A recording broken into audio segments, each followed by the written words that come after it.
Bien, mis hermanos, entonces vamos a ver la clase número 2 de literatura juanina y ahora ya vemos la Biblia, observamos la Biblia. Vamos a darle lectura entonces al Evangelio de Juan en el capítulo 1, verso del 1 al 5. Por favor, mis queridos hermanos, ¿quién es el voluntario en darle lectura a esta primera porción de la Biblia? Acá lo tengo listo. Yo lo voy a leer. Ya. Adelante, adelante, mi doctor Marcos. Ya. En el principio era el verbo, y el verbo era con Dios, y el verbo era Dios. Este era en el principio con Dios. Todas las cosas por él fueron hechas, y sin él nada de lo que ha sido hecho fue hecho. En él estaba la vida, y la vida era la luz de los hombres. La luz en las tinieblas resplandece, y las tinieblas no prevalecieron contra él. Perfecto. Nos habla acerca del logos o el verbo preexistente. ¿Qué nos dice el pasaje bíblico acerca del logos o el verbo preexistente?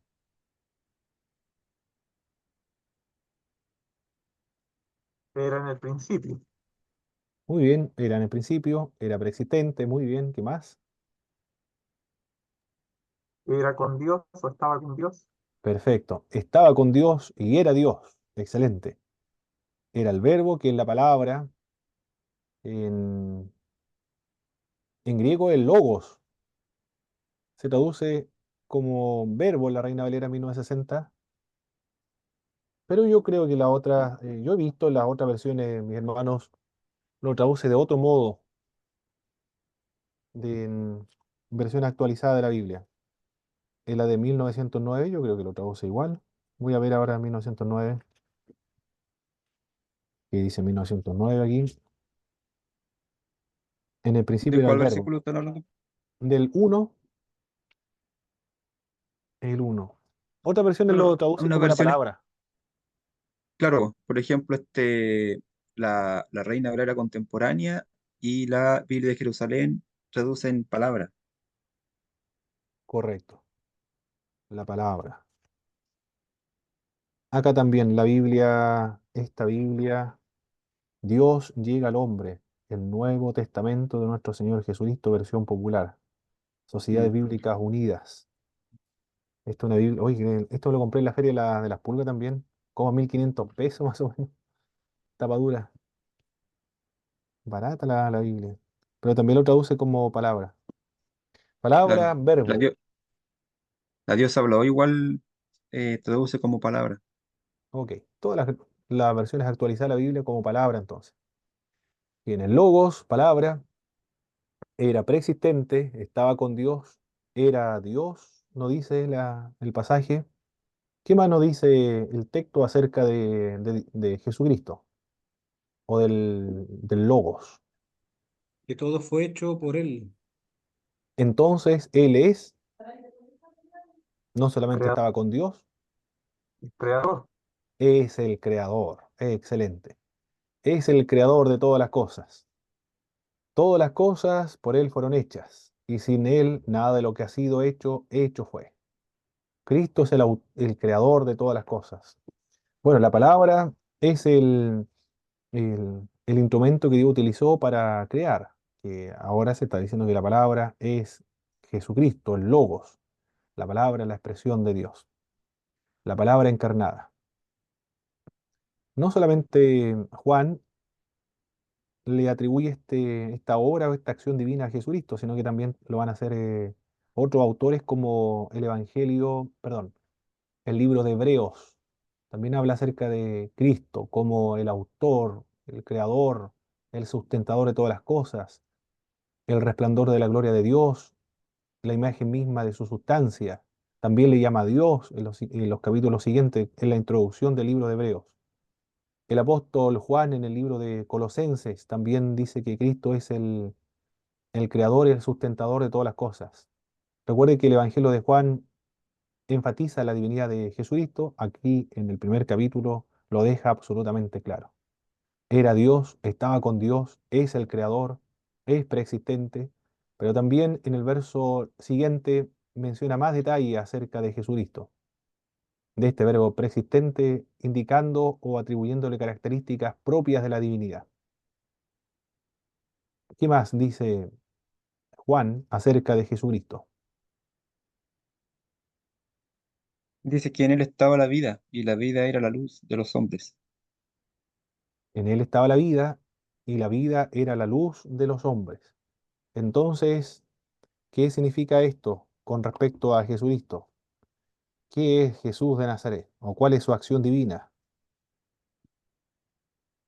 Él es el Él es la vida. creador, Él es la vida, o también podríamos decir que Él es el fundamento de la vida. La vida se fundamenta en la persona de Jesús de Nazaret. En el verso 4, en Él estaba la vida y la vida era la luz de los hombres. Bueno, lo traduce igual la Biblia, Dios llega al hombre, del mismo modo como la Reina Valera en 1960. Es el fundamento de la vida, toda vida, tanto espiritual, vegetal, animal, humana. Yo creo que por ahí, hasta ahí podemos llegar con respecto a la vida. Se fundamenta, se, su existencia presupone a Jesucristo.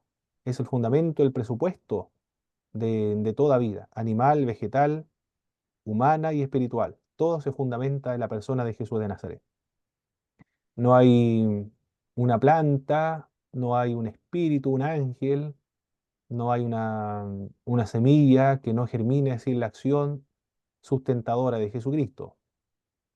Eso es lo que está hablando el autor de Juan. Todo lo que existe, existe por obra de Jesús de Nazaret, porque Él es fundamento de la vida. Bien, aparte de ser el fundamento de la vida o el presupuesto de toda existencia, ¿qué más nos dice el Evangelio de Juan acerca de Jesucristo?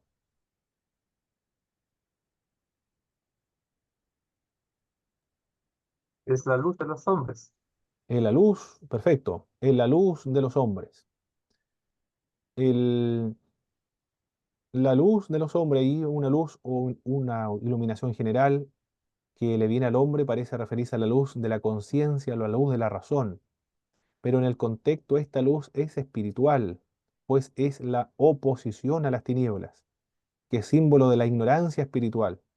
Las tinieblas tienen un significado concreto, se refiere a la humanidad caída en el pecado, la incredulidad.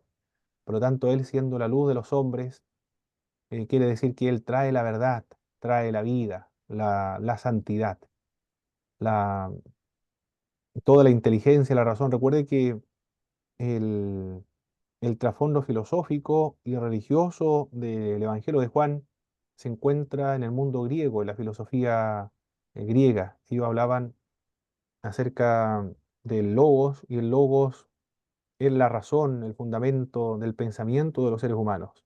Juan, empleando la misma idea, dice que Jesucristo es la luz de todos los hombres. Pareciera indicar entonces que que Jesús es el fundamento de la razón, la inteligencia de los seres humanos. Bueno, acá en un sentido espiritual también se puede entender refiriéndose a que Él es la solución al pecado de los seres humanos. En la luz de los hombres, ¿qué más nos dice el Evangelio de Juan acerca de Jesucristo?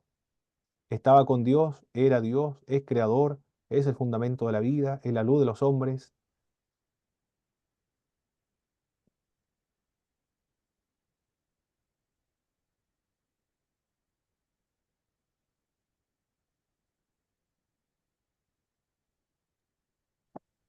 ¿Qué más nos Juan dice Pablo, ¿Sí, mi doctor Guillermo? ¿me escucha? Perfecto, fuerte y claro. Sí, me costó bastante porque no entendía un poco el sistema, pero ya ahora sí ya puedo hablar, Ah, intervenir muy un bien. poco.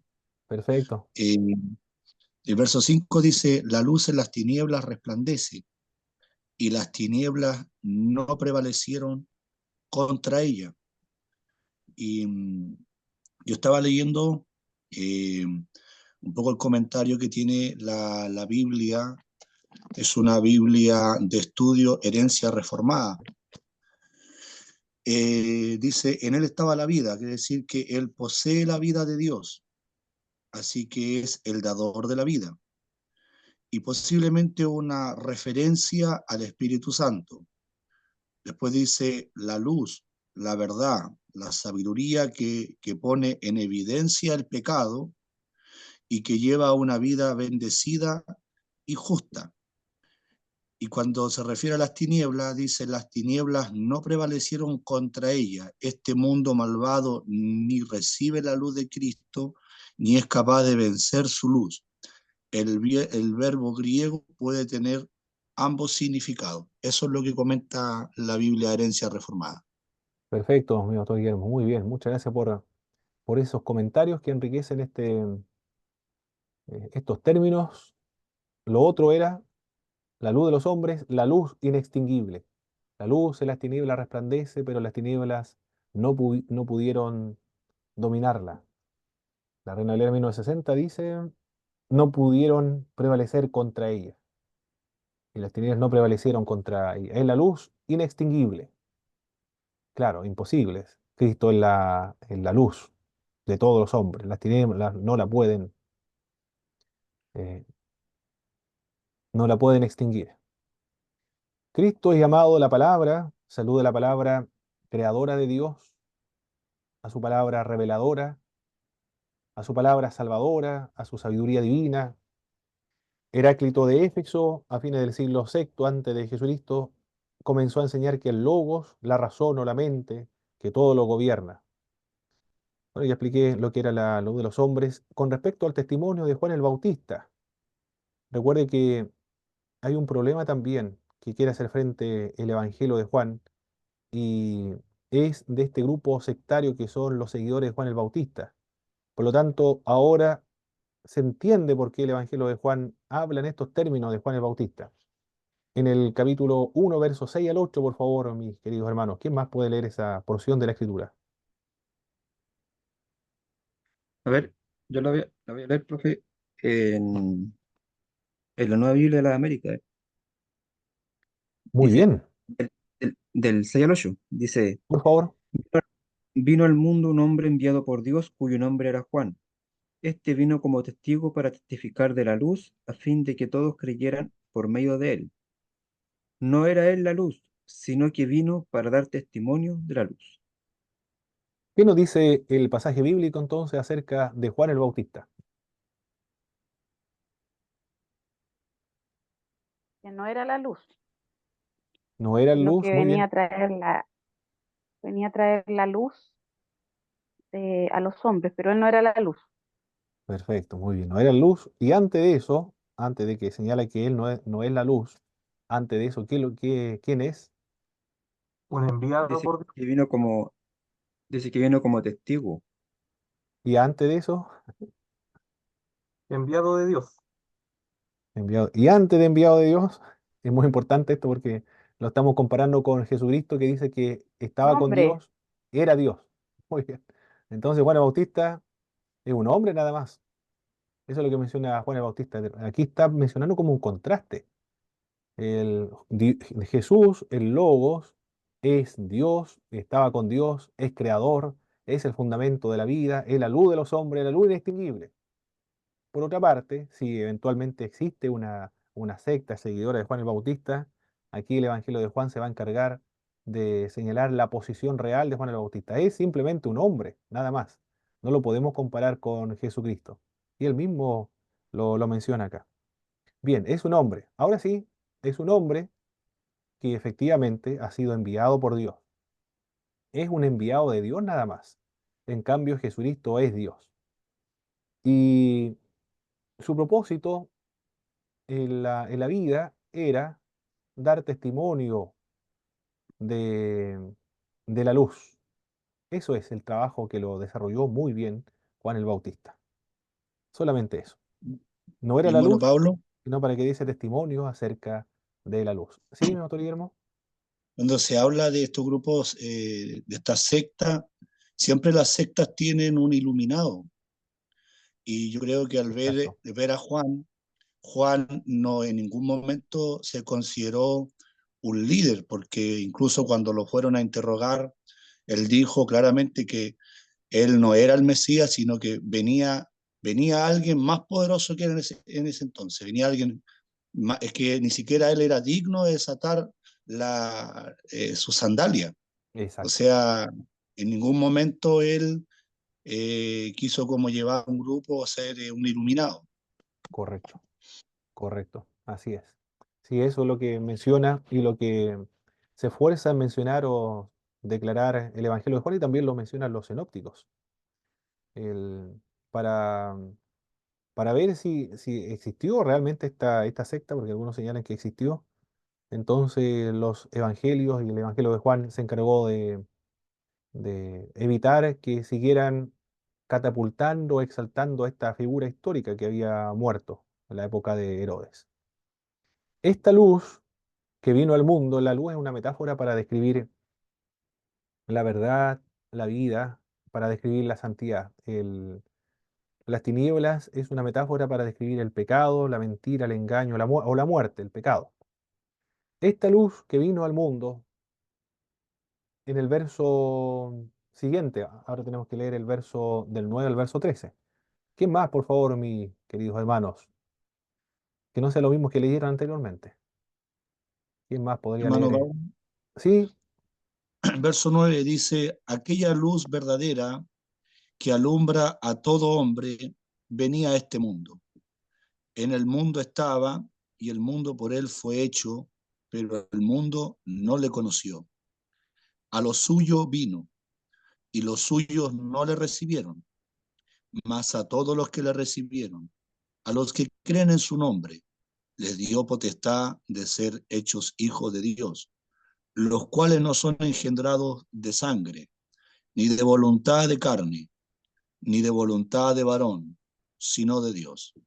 excelente. Muy bien. Entonces, vamos a anotar todo lo que el Evangelio de Juan nos menciona en esta sección del verso 9 al verso 13, lo que dice acerca de esta luz que vino al mundo. Bueno, lo primero que vino al mundo y después, esta luz es una luz, Verdadera que alumbra a todo hombre. es una luz verdadera. Excelente, muy bien. Es una luz verdadera, pero también esta luz alumbra a todos los hombres. No alumbra solamente a algunos, sino que desea alumbrar, iluminar con la verdad a todo el mundo. Perfecto. Es una luz también que en el verso 9 nos sigue hablando, no se ocultó en el espacio infinito, sino que vino a este mundo en el verso 9. En el verso 10 nos dice igualmente que esta luz se encontraba en el mundo y el mundo fue hecho por medio de él, pero el mundo no le conoció. O las tinieblas no la comprendieron. Las tinieblas se refiere a la humanidad caída y entenebrecida por el pecado y también por la incredulidad. El mundo no le conoció o no lo acogió, no se apropió de él. Se refiere al pueblo judío como representante del mundo en general, dicen algunos autores como Hendrickson, por ejemplo. Es la luz ignorada por el mundo. El mundo no se dio cuenta que vino el Redentor o el Salvador o Dios encarnado. Cuando Cristo les pregunta a sus discípulos, ¿quién dice los hombres que es el Hijo del Hombre? Algunos dijeron que era Elías, Jeremías, algunos de los profetas, Juan el Bautista. Algunos señalaban que Jesucristo era un samaritano, era un hereje, era un blasfemo, era un sedicioso para el Estado, era un judío marginal. ¿Qué más hablaban acerca de Jesucristo que expulsaba demonios en el nombre de Belcebú? ¿Cuáles son las otras injurias, calumnias que le atribuyeron a Cristo? Amigo de pecadores, amigo de publicanos, comedor, bebedor, todas las calumnias que le atribuyeron a Jesús de Nazaret. Bueno, es una luz, se está refiriendo a Jesucristo, que el mundo ignoró. Esto eran actitudes muy maliciosas, que estaban muy preocupados del ministerio de Jesucristo para no perder su posición, podría ser económica, su posición en el liderazgo religioso o la influencia que tenía los fariseos en la religión, en la sociedad judía. Esas eran sus preocupaciones, lo más probable. Pero otros fueron muy indiferentes a Jesús de Nazaret. Algunos ni se dieron cuenta qué había ocurrido, acontecido en Jerusalén. Era un hombre más que no le interesaba conocer más de ese hombre que había muerto en Jerusalén no le interesaba si era bueno o era malo, si era sedicioso o no, simplemente estaban preocupados de sus negocios, como las personas de todos los tiempos. Hay, algunos se esfuerzan, escriben contra Jesucristo o contra la fe cristiana, pero otros viven una vida muy indiferente a esta luz. Siempre ha ocurrido del mismo modo. Es una luz que ha sido ignorada por el mundo. Pero por medio de esa luz, nos dice el Evangelio de Juan, que es posible en el verso 2 y verso 13. Por medio de esa luz que vino a este mundo, en el mundo estaba, el mundo fue hecho por medio de él, pero el mundo no le conoció. A lo suyo vino, a los suyos no la recibieron, mas a todos los que la recibieron, a los que creen en su nombre, le dio derecho de ser hijo de Dios, o potestad de ser hechos hijos de Dios. Estos no son nacidos de carne, por voluntad de sangre, por voluntad de varón, sino de Dios. A esto se le conoce con el nombre, no, no puedo escribir aquí, regeneración. ¿Por qué no puedo escribir? Ahora sí. Estaba, tampoco funciona. ¿Qué pasó? Vamos a intentarlo otra vez, de escribir. Aquí. Qué lástima. Quedó sin batería sin pila, parece mi teclado. Vamos a ver si funciona. Ahora tampoco funciona. Esto sí, el teclado es el que no funciona. Qué lástima. Ya, pero voy a escribir aquí en mi computador. Regeneración. Para la regeneración, ¿se entiende lo que es regeneración, verdad, mi querido? ¿Alguien que no entienda lo que es regeneración?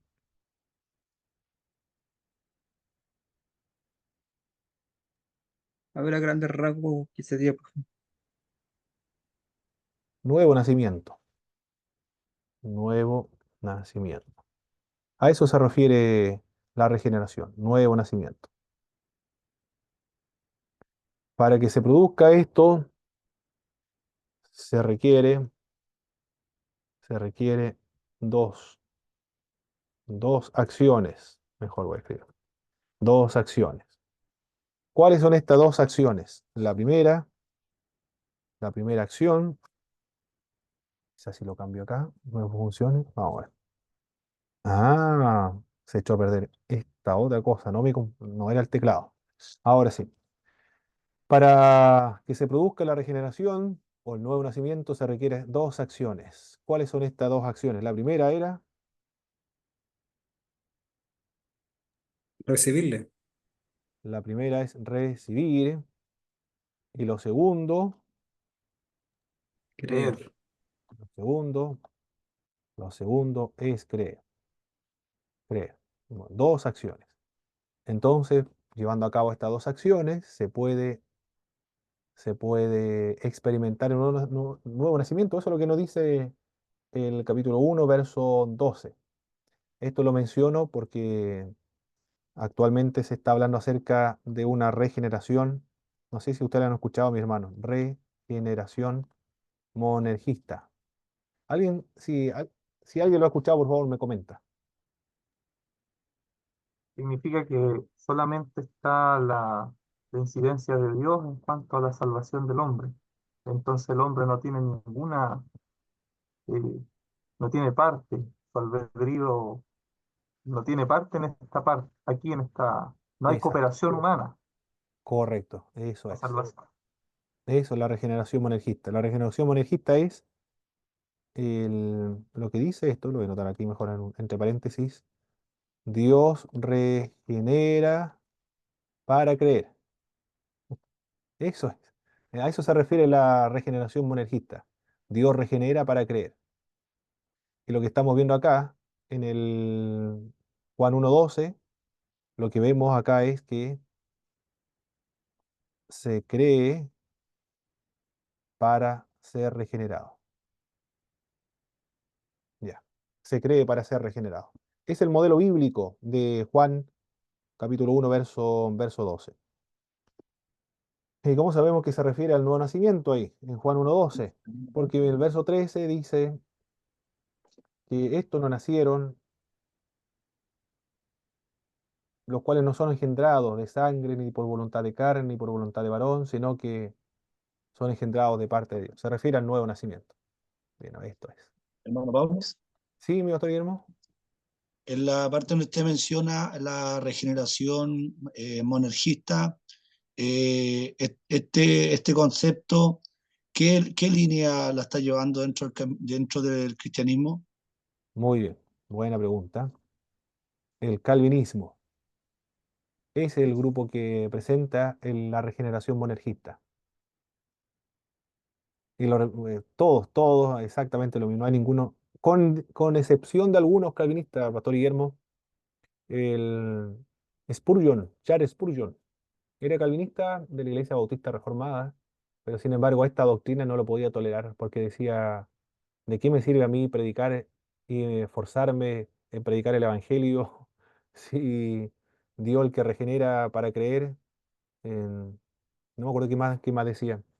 Él encontraba absurdo esta idea de la regeneración monergista. Primero Dios lo regenera y después él creía. Mi Bueno, son, hermano Pablo, son ese grupo, Pastor Guillermo. ¿Sí? perdone mi ignorancia, la postura también de los puritanos también es una postura calvinista, ¿no? Sí, en cambio los puritanos hay de todo, porque la gran mayoría, sin embargo, es calvinista, pero hay otros no eran calvinistas. Por ejemplo, John Wesley tiene herencia del puritanismo, del pietismo también, pero no era calvinista, anticalvinista. John Wesley fue anticalvinista. Escribió una revista anticalvinista, el arminiano le llamó.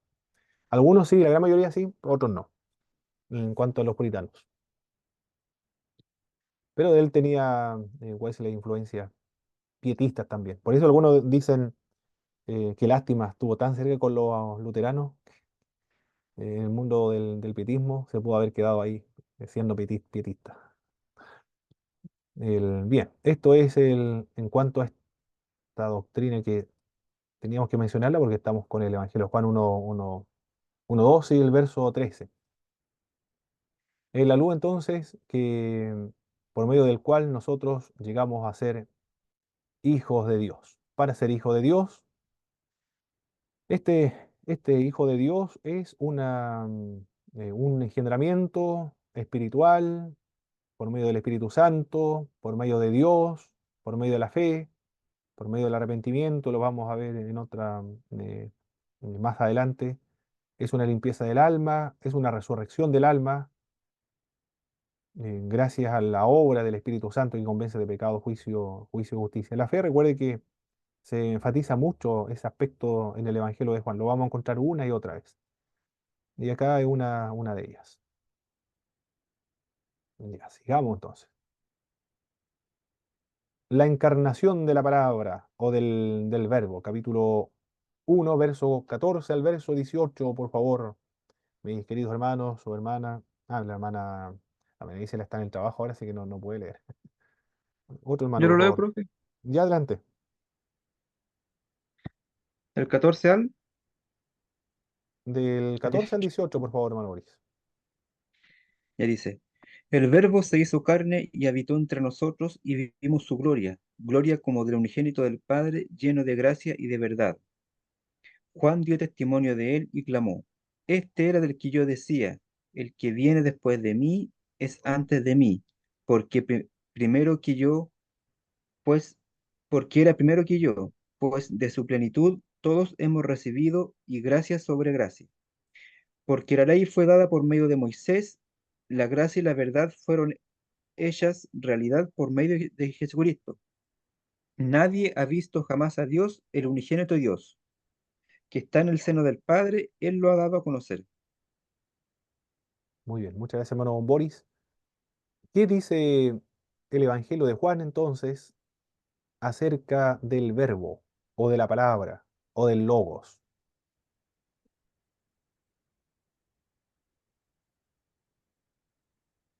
que se hizo carne. El Logos Se se hizo hizo hombre. carne, se hizo hombre, se hizo carne o se hizo hombre.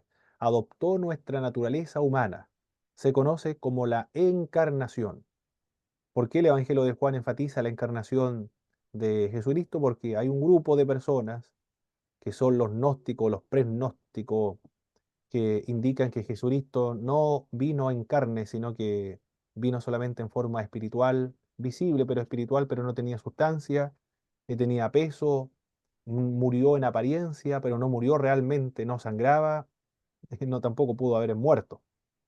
Bueno, acá el Evangelio de Juan dice que el Verbo se hizo carne y habitó en medio de nosotros, se encarnó, se hizo carne. El vocablo en griego cuando se traduce como carne es sark y designa el vocablo sar a la humanidad en su condición de debilidad y mortalidad. Al vestirse de nuestra humanidad, la palabra se sujetó a todas nuestras debilidades, incluso se sujetó a la muerte. El apóstol Pablo en Filipenses dice que Cristo, siendo en forma de Dios, no estimó ser igual a Dios como cosa que aferrarse, sino que se despojó de su gloria. Este despojarse no es despojarse de su divinidad, sino que se, des- se despoja de su gloria, del estatus que él gozaba en su estado preencarnado. Se hizo siervo, se humilló hasta lo sumo, se hizo esclavo, se hizo siervo y se hizo esclavo, esclavo de cruz hasta la muerte. Nos dice el texto, experimentó hasta la muerte, experimentó la muerte por los creyentes. Ya, se hizo carne entonces. ¿Qué más nos dice el pasaje bíblico acerca de Jesucristo, aparte de que se hizo carne? Que habitó entre nosotros. Habitó entre nosotros. El vocablo que es utilizado en griego es eskinosen, que tiene que ver con hizo su tabernáculo en medio de nosotros. El tabernáculo es una tienda de campaña que el pueblo de Israel utilizaba, que Dios se lo reveló a Moisés en el monte Sinaí, para representar la presencia de Dios en medio del pueblo. Y de hecho el tabernáculo de reunión debía estar en medio del pueblo.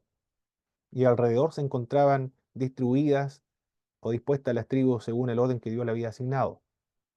Representaba la inmediata presencia de Dios, donde Dios estaba activo, estaba más presente, especialmente presente y activo, real, intenso en esa carpa, especialmente en el lugar santísimo.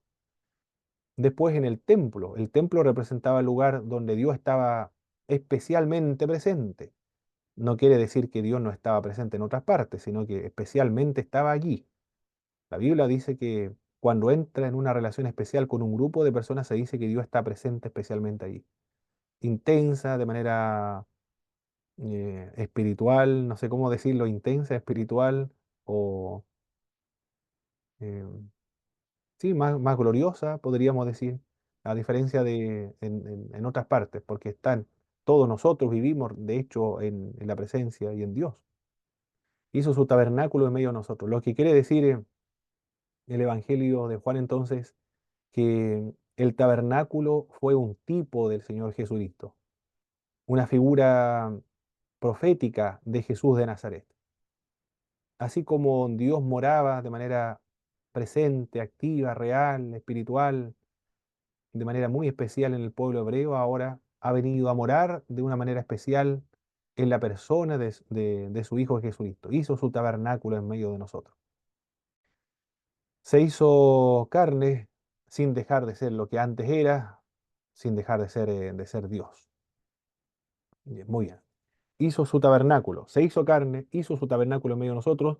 ¿Qué más nos dice Juan acerca de Jesús de Nazaret?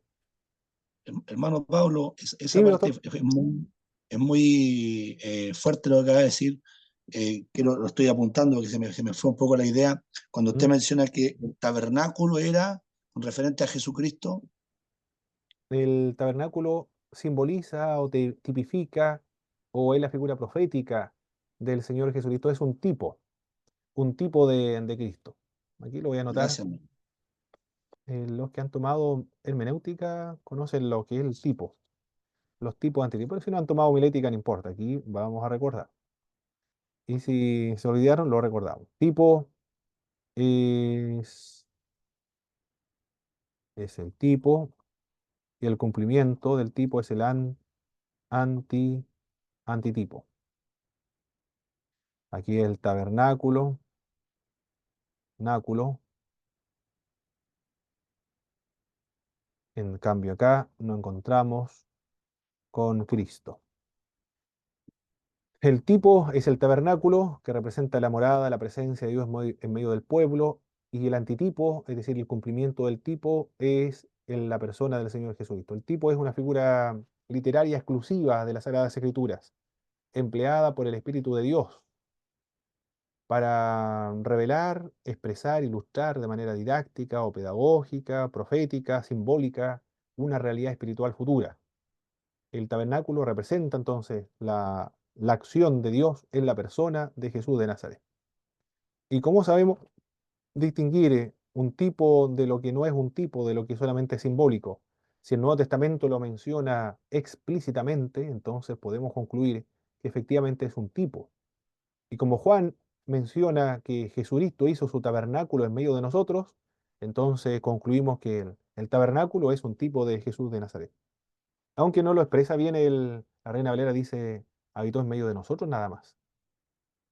No sé si hay alguna Biblia, alguna versión actualizada, mis hermanos, que lo traduce como hizo su tabernáculo en medio de nosotros. Aquí voy a leer la Biblia, Dios llega al hombre.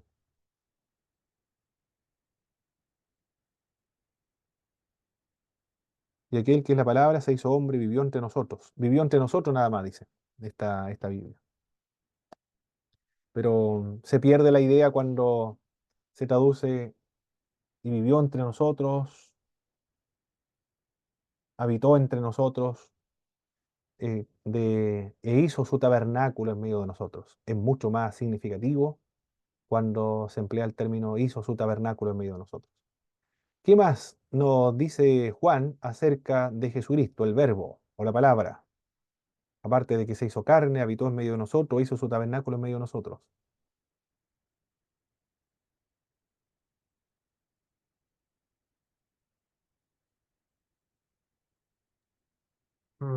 Vimos su gloria como del unigénito del Padre. Reveló, muy bien. Verso 14 también, reveló su gloria como el unigénito Hijo del Padre, lleno de gracia y lleno de verdad. El unigénito.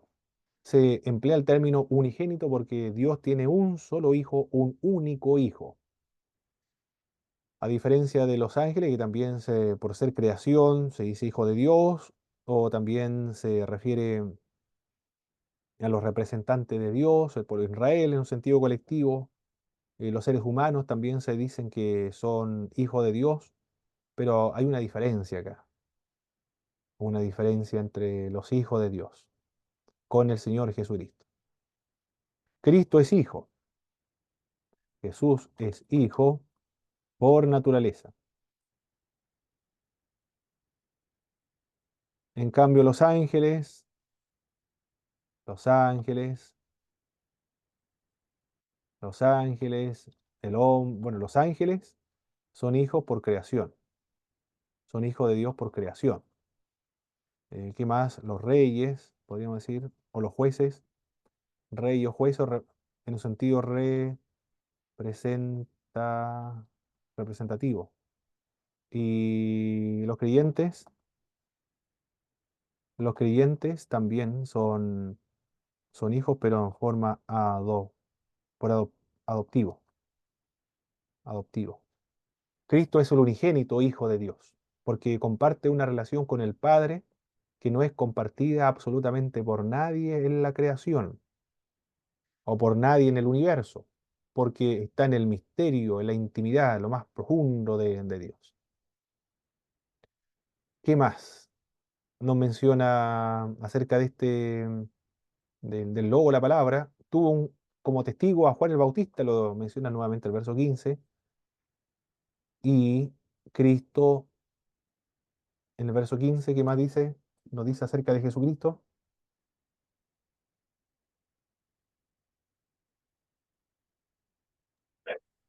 Y él da a entender que él era primero que Juan, ¿no? Aún siendo después de él, su persistencia. Entonces, preexistente. ha existido antes de todas las cosas. Bueno, aquí está diciendo que ha existido antes Juan el Bautista, pero podemos deducir o inferir que se está refiriendo a su preexistencia. Es antes de mí, existía antes que yo, lo traduce la Nueva Versión Internacional. De su plenitud, también en los versos siguientes, hemos recibido gracia sobre gracia. Puede significar una gracia que conduce a otra gracia. También habla acerca de la gloria de Dios. La gloria era la garantía de la presencia de Dios en el Antiguo Testamento. Pastor Guillermo, ¿va a Hermano, decir algo? ¿Sí? yo tengo una versión actualizada. Dice, Juan habló de aquel que era la palabra y anunció, ya les había dicho que él estaba por llegar. Él es más importante que yo, porque existe desde antes que yo existiera. Ah, perfecto. Muy bien, igual alude a su existencia ante Juan el Bautista. Existe antes de que yo existiera. Perfecto. Ha dado a conocer al Padre. A Dios nadie le vio jamás. El unigénito del Padre que está en el seno del Padre, Él le ha dado a conocer. Bueno, eh, Dios es espíritu, es invisible, incorpóreo, pero por medio de la persona de Jesús de Nazaret, su Hijo que se ha encarnado, nosotros podemos verle. Se encarga el Evangelio de Juan de señalar esta verdad. Cuando Felipe le pregunta, Jesús, muéstranos al Padre. Y Jesús le dice, tanto tiempo que estoy con vosotros, Felipe, no te das cuenta, no se dan cuenta que yo soy el Padre y el Padre en mí. Yo y el Padre uno somos, tal cual como es Jesucristo, así también es Dios Padre. Jesús es la representación. El libro de Hebreo dice que es el resplandor de la gloria de Dios y y la imagen misma de su sustancia. Es decir, la naturaleza, la sustancia, la hipostasis de Dios realmente, radicalmente, intensamente, también se encuentra en la persona del Hijo de Jesús de Nazaret, del Dios encarnado. En ese sentido, ha podido dar a conocer la gloria de Dios o ha dado a conocer al Padre. Ah, el verbo que se utiliza ahí es exegetazo. Ha extraído al Padre para darlo a conocer o para mostrarlo o revelar. Un profesor dijo, un profesor de griego, que a él le resultaba mucho más cómodo el término, la palabra, que el verbo para traducir el logos, que nos comenta los evangelios. Porque el verbo implica acción y movimiento, en cambio la palabra revela, comunica. Y es precisamente lo que hace Jesucristo, dar a conocer o comunicar al Padre.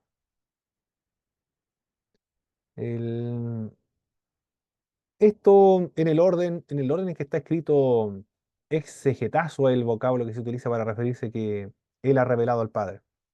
Pero en griego, como está estructurada la palabra, y Él era Dios, en el principio era la palabra, y la palabra estaba, o el verbo, el logo era Dios. En el orden en el cual está estructurado en griego es que, y Dios era el verbo. Ese es el orden en que se menciona en el original. Pudiese alterar o modificar la oración, pero Juan trató de enfatizar la divinidad de Jesucristo y Dios era el verbo. Acá se cambió, se traduce al castellano por temas de estructura nada más, pero en la estructura en griego trata de enfatizar la divinidad de Jesucristo, mencionando en primer lugar y Dios era el verbo. Bien, eso es el capítulo 1 entonces. Capítulo 1, verso 19 ahora. Vamos a darle lectura hasta... Bueno, aquí vamos a hacer rápido porque quedan pocos minutos. Quiero ver la hora. Aquí quedan 15 minutos. Aquí vamos a hacer rápido para ver la sección siguiente. Juan el Bautista, referente a Jesucristo, testifica, reconoció que él no era el Cristo. Lo menciona el verso 9, 19 al verso 20. Él no es el Cristo. Porque le preguntan, le interrogan, ¿eres tú del Mesías? Él dice, yo no lo soy. Entonces, ¿quién eres tú? Le preguntaron los que fueron a interrogar, los que le mandaron a interrogar a Juan el Bautista. Él reconoció que solamente era una voz que clamaba en el desierto, que prepara el terreno de la venida de Jesucristo. De Cristo dice que se encuentra en medio del pueblo, que no es conocido por ellos, lo menciona o lo dice el verso 26. Juan le respondió diciendo, yo bautizo con agua, este es el 1, ¿sí? Y los que habían sido enviados eran de los fariseos y le preguntaron y le dijeron, ¿por qué pues bautizas si tú no eres el Cristo, ni Elías ni el profeta? Juan le respondió diciendo, yo bautizo con agua, mas en medio de vosotros está uno a quien vosotros no conocéis. Este es el que viene después de mí, el que es antes de mí, del cual yo no soy digno de desatar la correa del calzado. Estas cosas sucedieron en Betábara, al otro lado del Jordán, donde Juan estaba bautizando, es decir, en la Transjordania. Juan no es digno ni siquiera de desatar las correas del Señor, dice el verso 29. El lugar donde acontecieron los hechos es en Betábara, al otro lado del río Jordán. Aquí voy a tratar de... Voy a ver si está el... Ah, aquí está. Tenía el mapa. Aquí está el mapa. Este es el lugar de Betábara. Aquí está el mar de Galilea. Aquí está el mar Muerto. Y por aquí transcurre o circula el río Jordán. Esta otra sección es la tierra de Canaán. En esta época dividido por Galilea, Samaria, Judea, Idumea, Decápolis, Berea, Traconite, de estas por acá, no recuerdo. Y esta zona, al otro lado del río Jordán, se conoce como la Transjordania, acá, y en la tierra de Canaán como la Cisjordania. Juan presenta a Juan el Bautista bautizando al otro lado de en la Transjordania. Aquí estaba Juan. ¿Por qué lo menciona, lo asigna a este otro lado del río? Para indicar que para poder cruzar a la tierra de Canaán, a la tierra prometida, es necesario bautizarse, es decir, arrepentirse o purificarse antes de ingresar a la tierra de Canaán. Esa es la idea o significado teológico que quería darle Juan, el teólogo, el que escribe esta sección. Los fariseos piensan que tres cosas de Juan pudiera ser. El Mesías, la mayor parte esperaba un héroe nacional que guiaría a los ejércitos judíos a la conquista del mundo. Otros, Elías, los judíos creían que antes que viniera el Mesías, volvería a la tierra el profeta Elías para ser su heraldo y preparar al mundo para recibirle. Le preguntaron si era el profeta prometido. Algunos pensaban que si no veía Isaías, probablemente vendría Jeremías antes del Mesías. El desatar las correas de alguien era extremadamente humillante. Él dice, ni siquiera eso es digno él de hacer. ¿Qué testifica Juan el Bautista referente a Jesús? Juan señala que Cristo es el Cordero de Dios que quita el pecado del mundo en el verso 29. También menciona la preexistencia de Jesucristo, porque antes de que, en el verso 30, este es aquel de quien yo dije, después de mí viene un varón, el cual es antes de mí, porque era primero que yo. Vio al Espíritu Santo descendiendo sobre Jesús en forma de paloma en el verso 32. Por medio de revelación, Juan supo quién era Jesús y que bautizaría con Espíritu Santo en el verso 33. Esta sección lo voy a leer. También dio Juan testimonio diciendo, vi el Espíritu de que descendía del cielo como paloma y permanecía sobre él. Y yo no le conocía, pero el que me envió a bautizar con agua, aquel dijo sobre quien veas descender el Espíritu y que permanece sobre él, ese es el que bautiza con el Espíritu Santo. Y yo le vi y he dado testimonio de que este es el Hijo de Dios. Concluye Juan que Jesús es el Hijo de Dios. Para los oyentes, la idea de un cordero debe de haberles sugerido el cordero pascual. La ofrenda de corderos en los sacrificios del templo era algo muy familiar a las mentes de judías, que sería difícil pensar del concepto del cordero aparte de eso.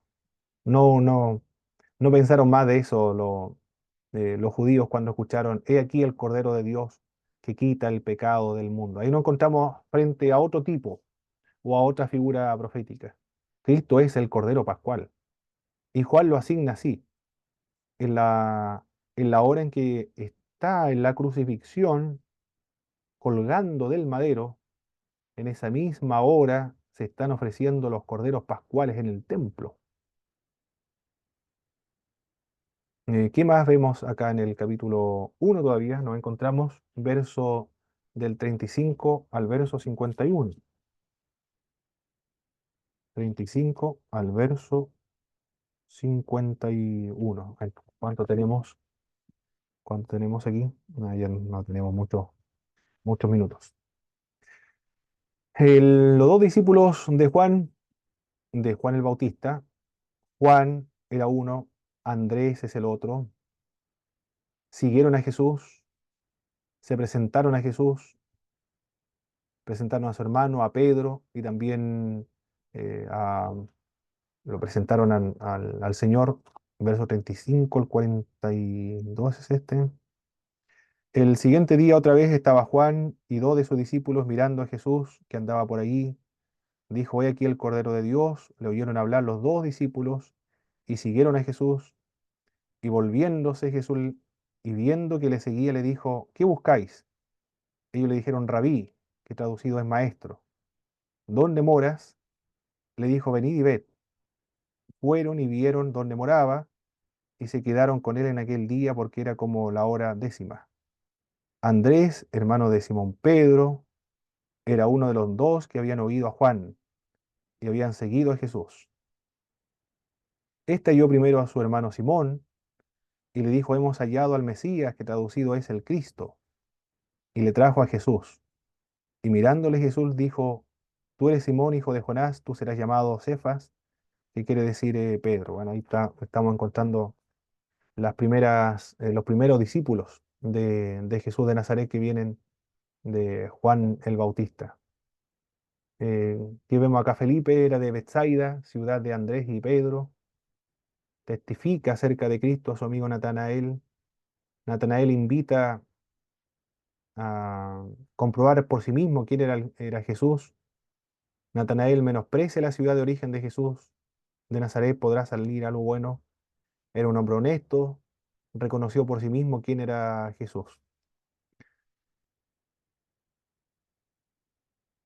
Ya, eso es lo que vemos en esta parte.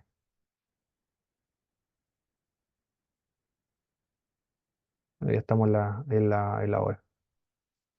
Mi hermano, ¿algún comentario sobre este primer capítulo, estos primeros, estamos analizando solamente el capítulo 1? Profesor, ¿Sí? yo tengo una duda con respecto al versículo 14 cuando dice, y vimos su gloria, gloria como el unigénito del Padre. Eh, en Filipenses 2, cuando dice que se despojó a sí mismo, tengo entendido que una de las cosas que se despojó es de su gloria. Entonces, ¿a qué se refiere el versículo, Juan, cuando dice, y vimos su gloria, gloria como unigénito del Padre?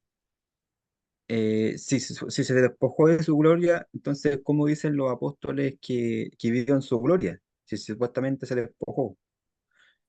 Y una vez escuché un comentario que ese versículo se refiere netamente a la transfiguración de Jesús cuando se transfiguró, y ahí fue donde los discípulos vieron su gloria, pero fue solamente por unos momentos. No sé cuál es la interpretación correcta de ese versículo, o sea, pero que armonice con Filipenses 2. Ah, muy bien. También había escuchado eso, hermano Boris, de la transfiguración, de ahí demostró su gloria. Pero hay un verso más adelante, en el capítulo 2, verso 11. Este principio de señales hizo Jesús en Canaá de Galilea y manifestó su gloria, y sus discípulos creyeron en él. Ahí él está dando una indicación a qué, aparte de la transfiguración, a qué podría referirse que él mostró o evidenció, exhibió la gloria de Dios. Con respecto a los milagros, los señales, Exactamente. En el capítulo versículo 2 2, 11. verso 11. Y este principio de señales, es decir, es el principio nada más. Este principio de señales hizo Jesús en Canaán de Galilea y manifestó su gloria y sus discípulos creyeron en él. Aquí Mm, comienza a manifestar su gloria, es decir, en el primer milagro. Entonces, tomándonos de este verso bíblico, todos los siguientes milagros que vamos a encontrar en el Evangelio de Juan tiene como finalidad demostrar la gloria y el poder de Dios. Algunos más extraordinarios que otros, como la resurrección de Lázaro, por ejemplo. Pero ya tenemos una base, aparte de la transfiguración, para indicar qué está pensando Juan cuando se refiere a manifestar la gloria de Dios. Es decir, la acción, la acción, la intervención de Dios a favor de los hombres, aquí salvando una boda, pero en otros interviniéndolo para salvarlo de alguna enfermedad, de algún peligro de muerte, u otros de la muerte misma, que tiene que ver con la resurrección de los muertos. Sí, el término de gloria habla de muchos aspectos, no solamente de milagros, de la transfiguración, sino también de las intervenciones de Dios a favor del pueblo, sus intervenciones redentoras a favor del pueblo, una forma de demostrar su gloria. Tiene mm, varios aspectos la muestra de su gloria. En Filipenses tiene que ver con la posición del estatus que gozaba previo a su encarnación, a los cuales él mm. ha renunciado, a su posición o a su estatus. Ya.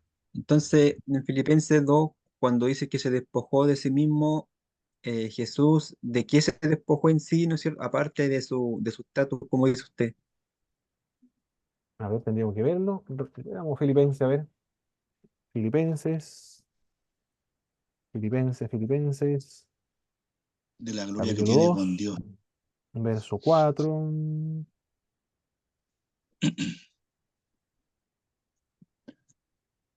En Filipenses 2, ¿sí te parece? Aquí está. Claro que hay que leerlo siempre de los que anteriormente Ah, está claro, hablando, ¿ah? unos versículos antes. Sí, sí. Porque verso 1 dice, por tanto, si hay alguna consolación en Cristo, si hay algún consuelo de amor, si hay alguna comunión del Espíritu, si hay algún afecto entrañable, si hay alguna misericordia, completad mi gozo, sintiendo lo mismo, teniendo el mismo amor, unánime, sintiendo una misma cosa, nada hagáis por contienda, por vanagloria, antes bien con humildad, estimando cada uno a los demás como superiores al mismo, no mirando cada uno lo suyo propio, sino cada cual también por lo de los otros. Haya pues en vosotros este mismo sentir que hubo también en Cristo, el cual siendo en forma de Dios, no estimó a ser igual a Dios como cosa que aferrarse, sino que se despojó a sí mismo, tomando forma de siervo. Bueno, está hablando acerca de se despojó a sí mismo, tomando forma de siervo, hecho semejante a los hombres. Bueno, ya habla acerca de se despojó a sí mismo, ¿ah? Tendríamos que ver ese despojarse. Voy a averiguar, mi hermano, tengo algún apunte ahí de ese despojarse, que es kenosis, el vocablo en griego ahí. Específicamente, ¿a qué específicamente se despojó? Y ahí tenemos la respuesta. Perfecto, mis queridos hermanos y hermanas, gracias igual por las preguntas. Vamos a concluir, estamos a la hora ya, con una oración